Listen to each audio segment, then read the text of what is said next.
What did you make of this video? You know, characteristically slick and Rishi-esque, but sort of more interesting in what he didn't say than what he did. Yeah, I mean, there's plenty of things he didn't talk about. I mean, frankly, the strikes that are affecting so many public services, the fact that it feels like in Britain nothing really works.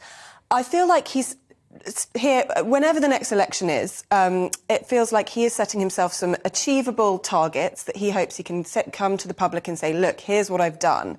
You know, I've done something for the economy, I've done something on waiting lists, and I've set in train these plans to tackle illegal migration. What's slightly concerning is that when he spoke to Parliament, I think last week, he had 5 priorities. He now seems to have 3. He was promising he was going to halve inflation. That seems to have dropped. So I'm not sure how reassured people are going to be about what he is actually going to be able to achieve ahead of whenever the next election might be. Yeah, I imagine if you were waiting for an ambulance yesterday, we've got another strike by ambulance crews. The Prime Minister talking about his pride in the nation and his priorities doesn't mention one of the first and most serious strikes in the NHS's history.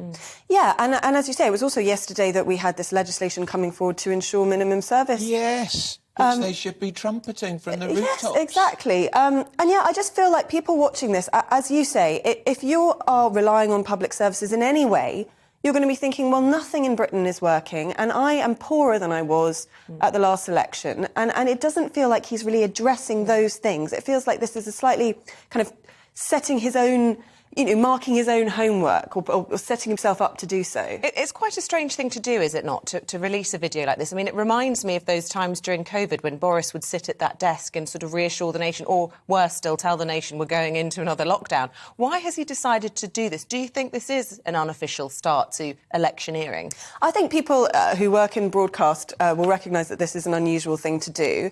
And that will raise those suspicions. It could just be that he's kind of trying to set the agenda for a new year and talk to the public. And as I say, he did make this speech to Parliament about his 5 promises, and perhaps this is kind of packaging that up to talk to the nation rather than simply to people who really watch politics closely.